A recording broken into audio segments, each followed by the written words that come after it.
Muy buenos días para todos. Para mí es un placer estar con ustedes el día de hoy. Aprovecho para agradecer a Manuel, a Karina, a toda su familia, a todo el equipo de trabajo con Tatiane, con Nilson, con Mario, todo el equipo de la finca. La verdad es que ha sido unos días de trabajo muy intenso preparando este gran evento para ustedes.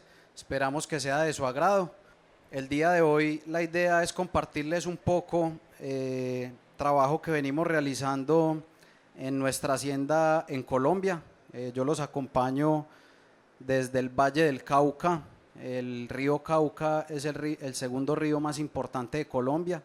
Estamos ubicados sobre toda la zona andina, en todo el centro del país, en donde hemos venido desarrollando un proyecto de ganadería ya por más de 3 generaciones. Mi padre se llama Fernando Durán, un ganadero que creyó en la raza, creyó en el gir lechero y fue pionero en la raza en nuestro país. Entonces la idea es compartirles un poco la experiencia que tenemos de estos años y poder aportarles a ustedes en su proyecto ganadero. Entonces, como les comentaba, voy a comentarles, vamos a hablar un poco de la evolución del sistema de producción de la hacienda El Empedrado. Esta es una foto de nuestra hacienda. Este río que ven acá, como les comentaba, es el río Cauca. Estamos ubicados sobre todo el valle del río Cauca, en el cual en un extremo tenemos la cordillera occidental y de ahí tenemos un valle entre la cordillera occidental y la cordillera central. Nosotros nos ubicamos en medio de dos montañas, dos cordilleras, y tenemos un valle que es muy, muy bonito, muy fértil, en donde desarrollamos nuestro proyecto. Tenemos, digamos, dos renglones en nuestro negocio. Uno que es toda la parte pecuaria, que nos dedicamos a la cría y selección de ganado guir lechero y girolando. Somos productores de leche. Y tenemos otro renglón que es el renglón de la parte agrícola, en donde nos dedicamos a producir caña de azúcar.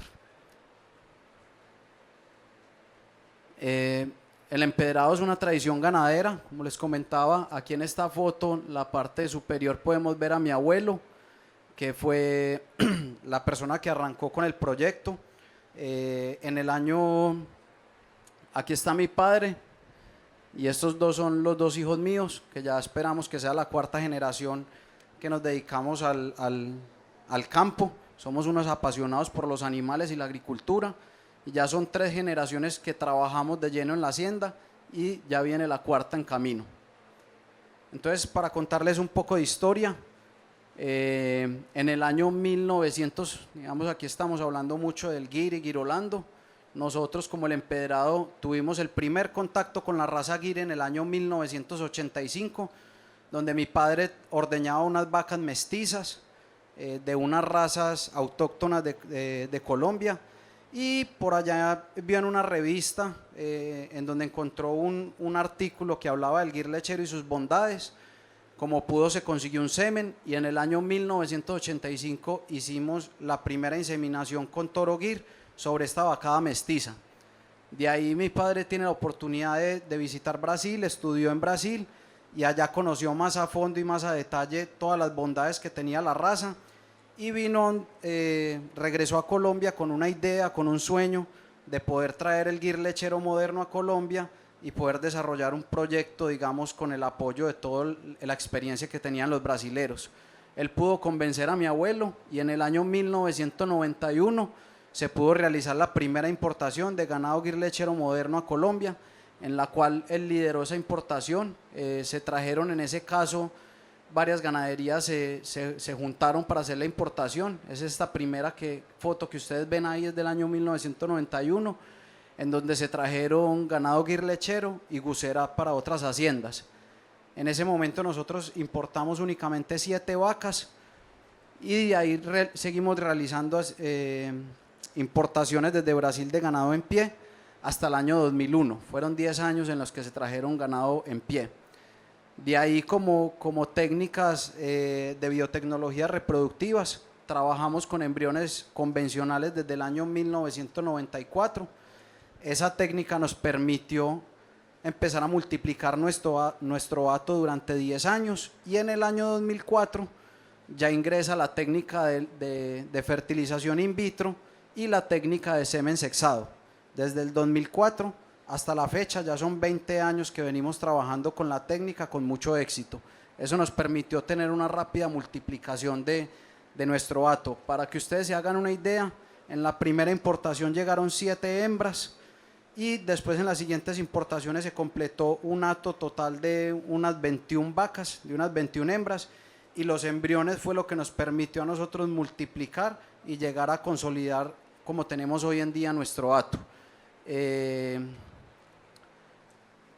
Esto es un poco de cómo ha venido evolucionando la hacienda. En el año 1984 fue el primer año en el que iniciamos con el ordeño. El primer día se despacharon 34 litros. No fuimos capaces de llenar ni siquiera una caneca que es de 40. Se despachó menos de una caneca en el año 1984.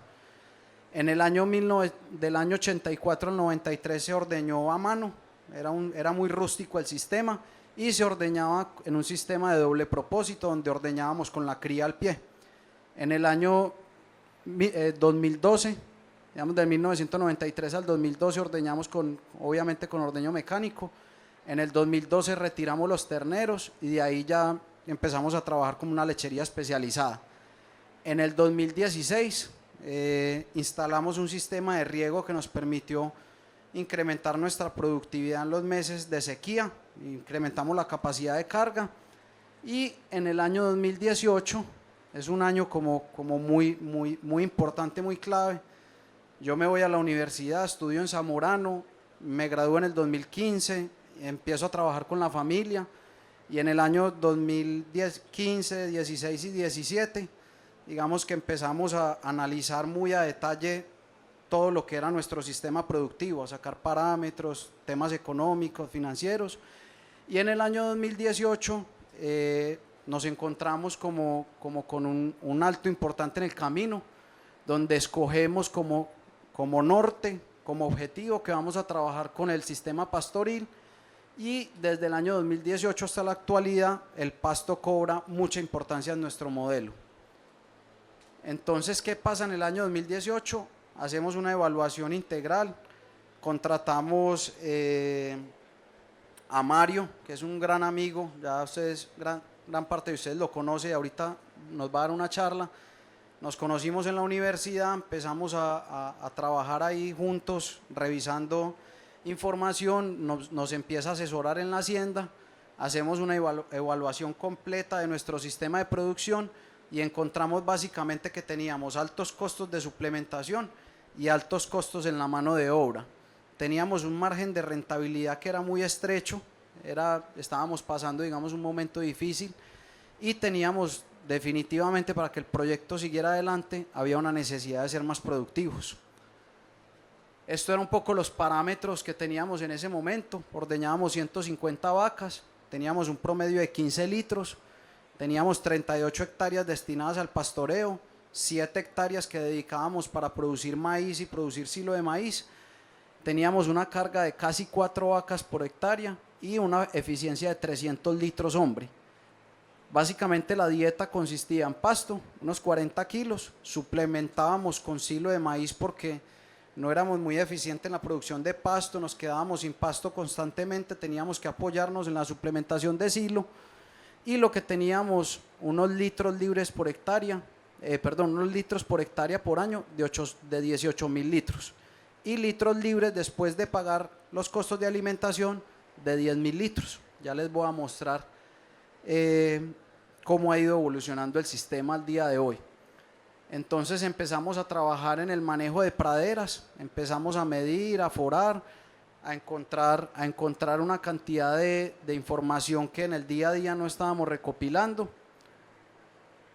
Y digamos que en ese año 2018 nos encontramos con una decisión muy importante, en donde teníamos que escoger por un lado el sistema pastoril y en el otro lado teníamos digamos que el otro modelo que se propuso en su momento era trabajar con un sistema semiestabulado, en donde trabajáramos con producción de maíz para producir ensilaje de maíz y construir una galera como esta que les pongo aquí en la foto, en donde pudiéramos suplementar en gran parte del día nuestras vacas.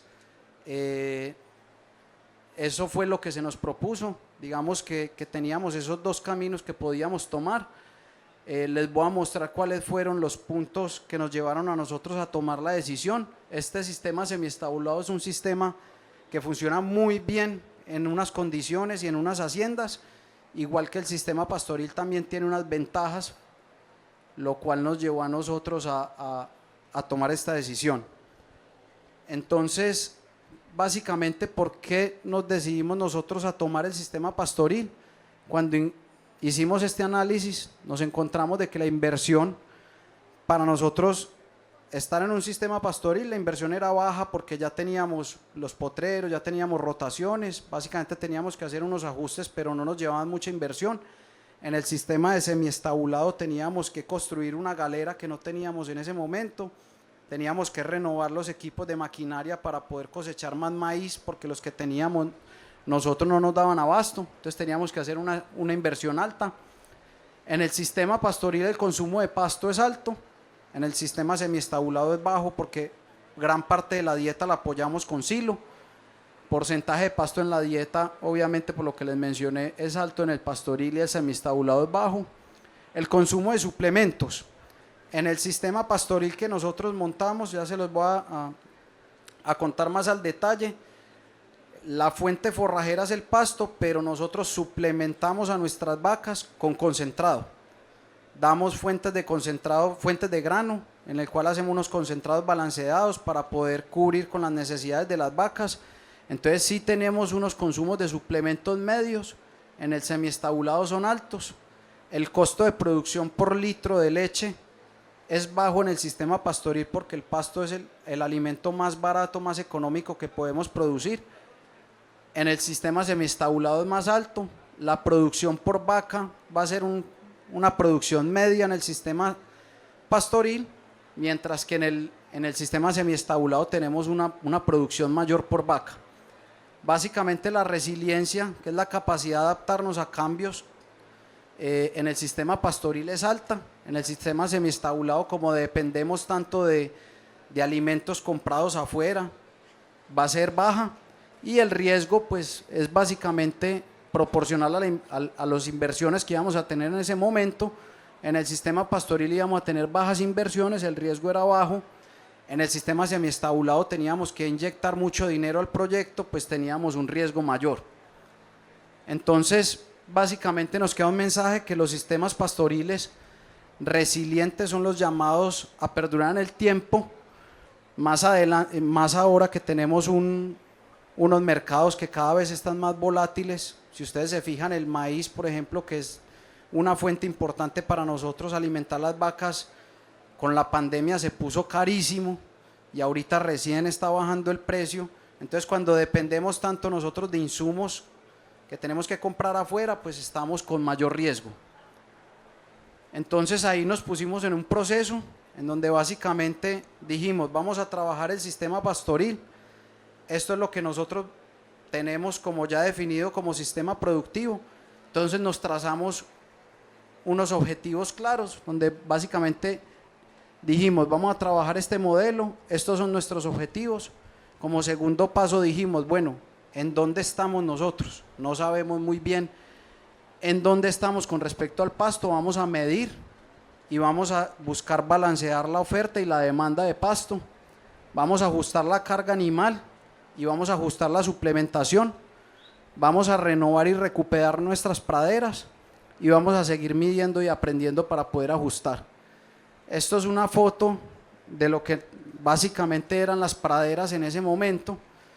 Digamos que mi papá, cuando empezamos a hablar mucho del pasto, lo que él me decía era que ya la finca con mi abuelo ya la habían sembrado, eran ya unas praderas que tenían más de 20 años de haber sido sembradas y digamos no había mucha tecnificación ni mucho cuidado en el tema del pasto.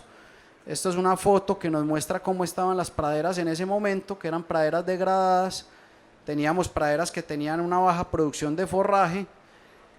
Nos pasaba mucho en la finca que hoy sacábamos, por decir algo, 2.000 litros al siguiente día sacábamos 1800, al siguiente nos subíamos a 2200 y la producción era muy inestable.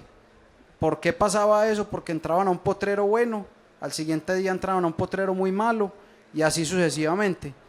Y teníamos una alta dependencia de la suplementación con silo de maíz, porque si eso eran nuestros potreros con baja oferta de pasto, pues siempre nos apoyábamos para poder mantener las vacas con el silo de maíz. Un poco lo que cambió en el panorama de cuando iniciamos a trabajar fuerte en el tema de praderas es la foto que ya les mostré, y estos son el tipo de praderas que tenemos hoy.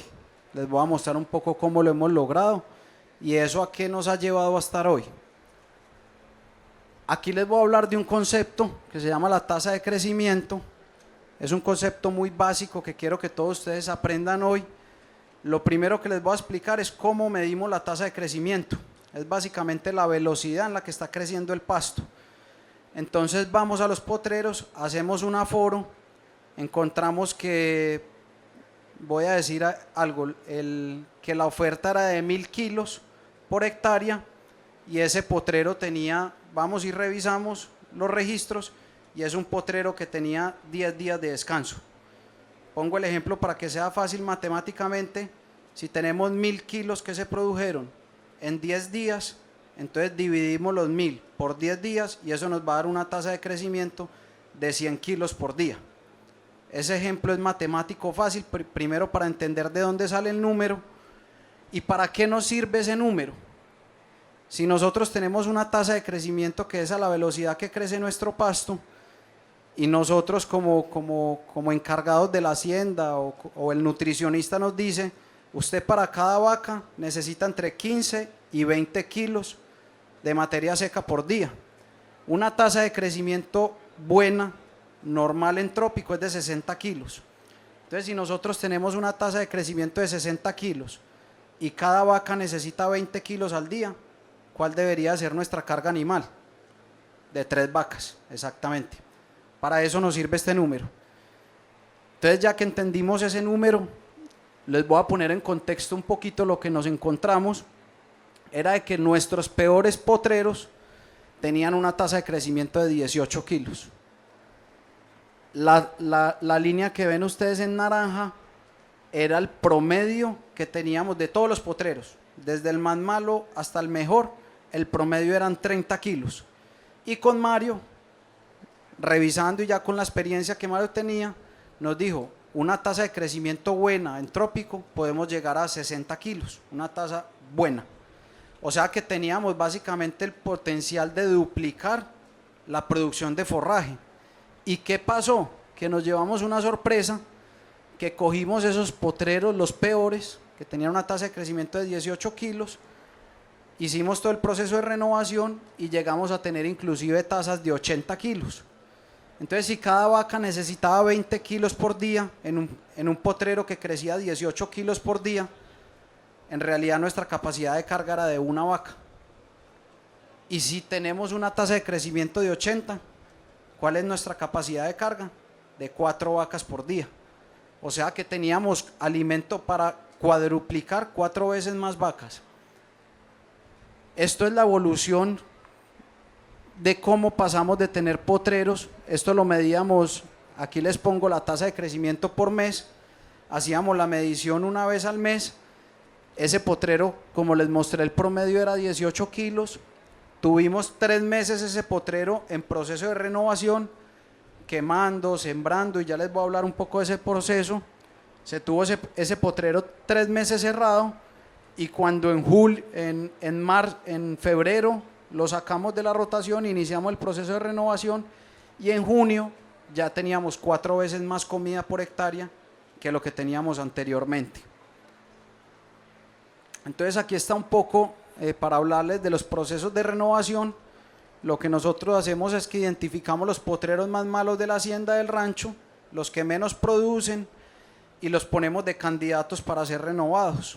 Esos potreros, digamos, se consumen fuerte con ganado, esperamos a que tengan un rebrote, quemamos con glifosato. Una vez ya tenemos el potrero quemado, pasamos a hacer una digamos con tractor, a hacer una mecanización donde pasamos rastra, pasamos cincel, preparamos el terreno para seguir con el proceso de renovación. Además de esto, aplicamos encalamientos, enmiendas, de acuerdo al análisis de suelo, y después, una vez ya tenemos el potrero ya preparado y quemado, preparado con enmienda, hacemos la siembra. Esta es una siembra que hacemos con un motor, es un motor que permite hacer la siembra al boleo. Una vez depositamos la semilla al boleo, fertilizamos y procedemos a hacer el tapado de la semilla.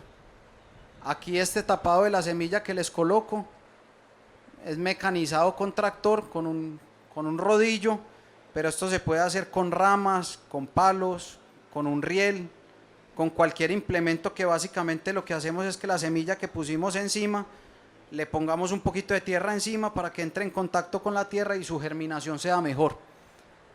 Aquí es un ejemplo de la semilla. A mano izquierda ustedes ven una siembra que la semilla no se tapó, se dejó simplemente puesta al boleo, y en esta es una que sí se incorporó. La germinación va a ser mucho más uniforme y va a ser mejor.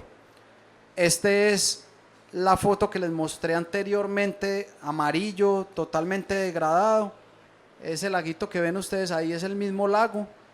Este se hizo todo el proceso de renovación y aquí ya estaba con una semana de germinado. En este caso sembramos una mombaza, un panicum. Esto ya era con mes y medio de haberse sembrado, ya prácticamente casi listo para la cosecha. Todo esto debe ir acompañado de un manejo agronómico. No me voy a detener a mostrarles, pero es para mostrarles a ustedes que se hace un manejo agronómico donde se toman análisis de suelo, un agrónomo nos hace acompañamiento, nos recomienda unas enmiendas y nos recomienda un plan de fertilización para seguir y sostener esa pradera. En el caso nuestro, en el modelo nuestro, que es un modelo intensivo, que tenemos una carga de casi 5 vacas por hectárea, hacemos una aplicación de 450 unidades de nitrógeno, 150 unidades de fósforo, 300 unidades de potasio. Y además hacemos aplicaciones también de microminerales, zinc, cobre, manganeso, boro, cobalto, que también son importantes para el desarrollo de la planta. Hacemos aplicaciones también de microorganismos eficientes y hacemos enmiendas de mantenimiento. Básicamente, ¿por qué hago énfasis en todo esto? Porque la pradera, el pasto, es un cultivo igual que cualquier otro cultivo, llámese maíz, soya, sorgo. Nosotros como ganaderos muchas veces, digamos, fallamos en ese sentido, que creemos que los pastos o las praderas simplemente es sembrar y olvidarnos por completo, porque eso crece solamente con agua y sol.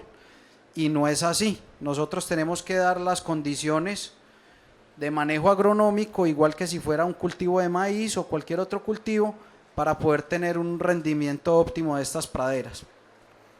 Estas son aplicaciones que hacemos de foliares. Vía foliar aplicamos básicamente los microorganismos y los microelementos, los microminerales. Lo mismo, las enmiendas también, que ya lo hablamos. Y el tema del primer pastoreo, que es importante. Antiguamente, digamos que las personas de campo decían que cuando sembrábamos una pradera nueva, lo mejor que podíamos hacer era esperar a que semillara para que tuviera un buen desarrollo y esto, pero ahorita ya se ha venido estudiando bastante en el tema y en el desarrollo de las praderas. Y básicamente lo que determina el momento que debemos de entrar a consumir por primera vez una pradera es una prueba de campo en donde nosotros simulamos el pastoreo de la vaca, tomamos con la mano como si fuera la lengua de la vaca, hacemos fuerza, y si el pasto se corta y no se viene con raíz, quiere decir que ya tiene un buen sistema radicular y podemos meter los animales. Si nosotros hacemos esta prueba y se viene con raíz, arrancamos la planta, tenemos que esperar porque todavía no está con un buen anclaje. Entonces lo más importante es la prueba de campo, y digamos que qué de beneficios trae esto, que cuando nosotros consumimos la pradera a la altura adecuada inducimos a que la pradera tenga un mejor perfilamiento. ¿Qué quiere decir esto? Que tenga como una mayor cantidad de hijos, que es como la unidad más básica del pasto, es el perfil. Entonces esto le induce a que tenga una mayor cantidad de hojas, de hijitos en la planta, y así tengamos una mayor producción de forraje y de mejor calidad. Entonces, aquí cuando, digamos, empezamos a hacer este proceso y uno se encuentra y hablando con ganaderos, culturalmente hay una creencia de que sembrar pastos, invertir en la renovación de praderas es una actividad que es muy costosa y que muchas veces creemos que no paga la cuenta. Entonces aquí yo les traigo un ejercicio muy básico, pero donde mezclamos la parte técnica con la parte económica para que veamos si en realidad sí vale la pena invertir en esto o no. Entonces, como les comentaba yo, que una tasa de crecimiento buena, esperada de buenos rendimientos con praderas renovadas, con buen manejo, es alrededor de 60-70 kilos. Eso se va, digamos, a transformar en un año vamos a producir unas 26 toneladas de materia seca, y de materia fresca o de pasto verde vamos a producir alrededor de unas 150 toneladas por año. Aquí les muestro yo los costos de implementar una hectárea de pasto renovado. Estos pesos colombianos aquí de pronto no van a entender mucho, pero aquí al lado derecho les puse en dólares. Básicamente la inversión fija para establecer una hectárea está alrededor de $500. ¿Qué está en esa inversión fija? Eso es establecer una pradera con absolutamente todo: análisis de suelo, enmienda, todos los procesos mecánicos de rastra y subsuelo, la semilla, el fertilizante, absolutamente todo lo que nosotros tenemos que hacer para establecer una hectárea y tenerla lista para su primera cosecha. Eso nos cuesta $500. Esos $500 los vamos a depreciar en 4 años. Es una depreciación muy rápida. Si hacemos un buen manejo, la pradera nos va a durar más de 4 años, nos va a durar alrededor de unos 8 años. Pero aquí, por ejercicio, la vamos a depreciar rápido en 4 años. Eso nos da que vamos a tener esos $500 amortizados, $125 por año.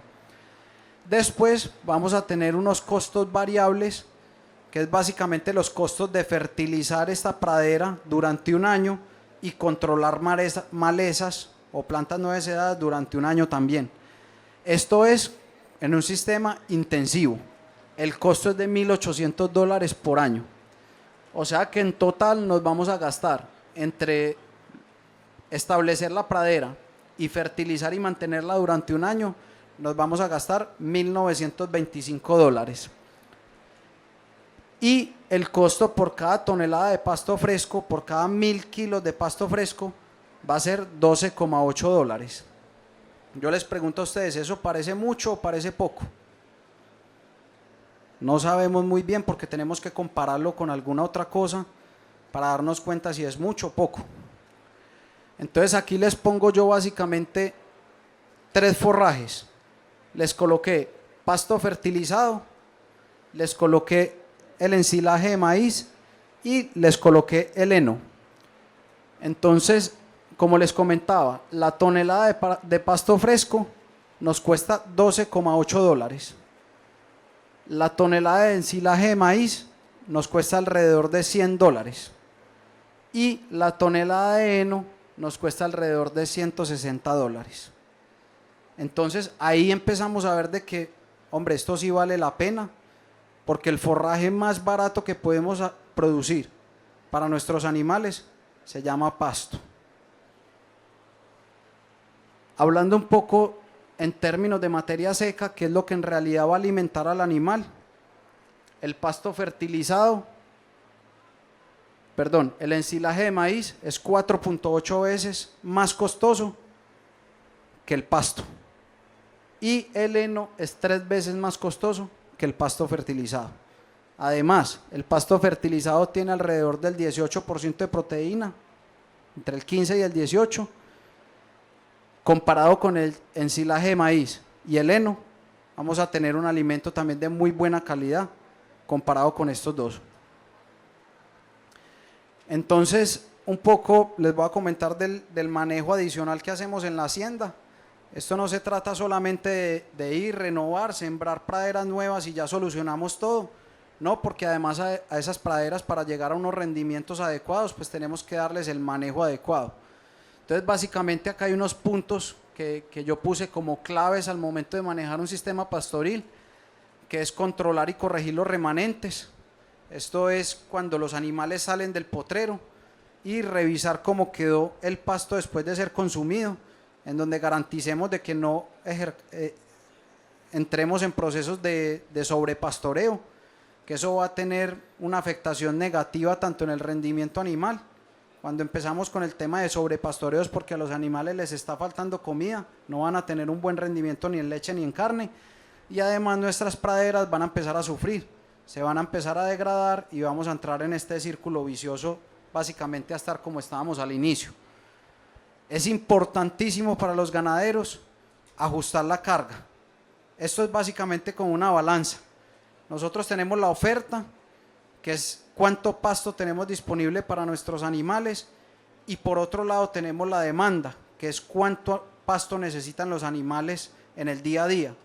Entonces, la capacidad de carga es como mantener estas dos variables lo más alineadas posibles, ni que nos falte pasto para entrar en sobrepastoreo, ni tampoco que nos sobre mucho pasto, porque pues vamos a estar también perdiendo mayor producción en la hacienda.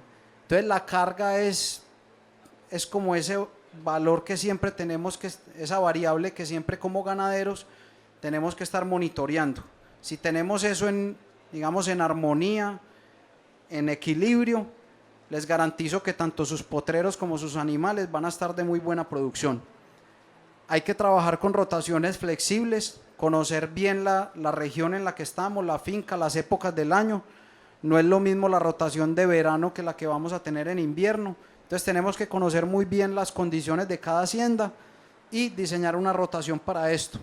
Y se vale tener miedo, porque cuando empezamos a trabajar con todo este tema de pastoreo, estamos entrando en un mundo que por lo general es algo desconocido. Nosotros no nos metemos mucho como ganaderos, somos muy apasionados de las vacas, pero más bien poco nos metemos en este mundo de agronómico. Entonces se vale tener miedo y arriesgarnos a intentarlo.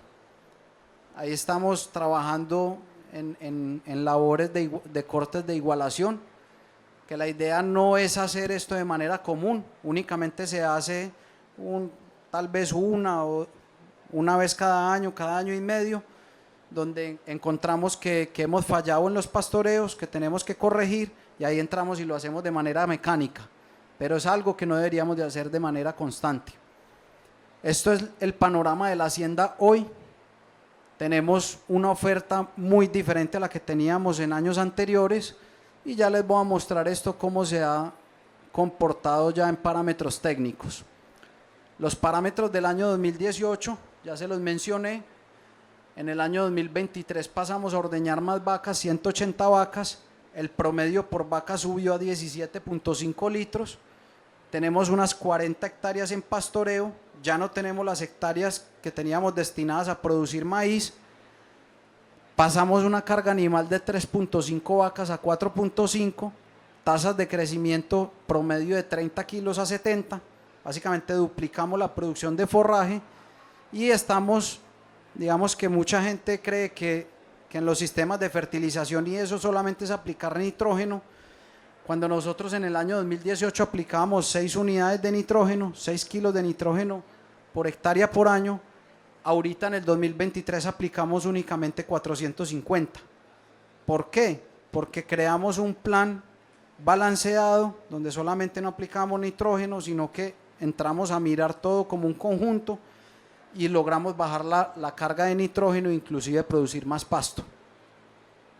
La dieta cambió, básicamente lo que cambió fue que hay una mayor proporción de pasto en la dieta. Ya no tenemos los 15 kilos de maíz, estamos dando un poquito más de concentrado porque las vacas están dando más leche, y básicamente los dos números que quiero que se lleven en la cabeza son los litros por hectárea por año. Cuando nosotros entramos a evaluar un sistema pastoril, nosotros nos olvidamos un poco del desempeño individual, que es importante, pero ya no es prioritario, sino que nos vamos a medir rendimientos por hectárea.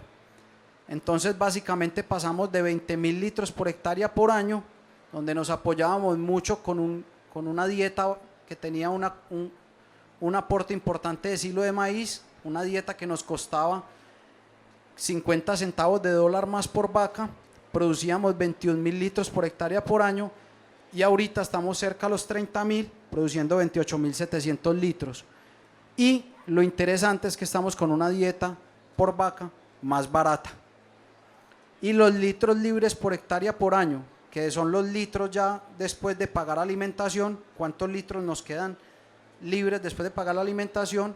Pasamos de 12.500 a 22.000, casi que duplicamos los litros libres. Estamos produciendo más litros a un costo menor. Esta es la finca, es una finca que tenemos unas partes muy planas, tenemos otras partes semi-onduladas. Valores ahí rápido que quiero que se lleven. Estamos con 3.150 litros diarios, litros por hectárea por año 28.000, y tenemos una carga de 4,5 vacas por hectárea. Entonces, este es el proceso que nos funciona a nosotros: medir, conocer en dónde estábamos, qué podíamos mejorar.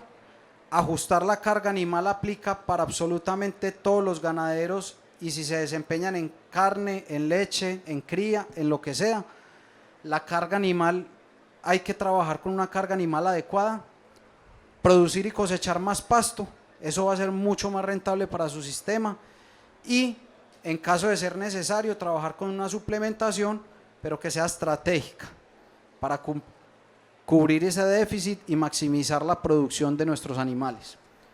Entonces, mensajes para que se lleven ustedes a casa: pensar un poco más en el pasto, y más pasto producido y cosechado por hectárea es siempre más rentable. Muchas gracias.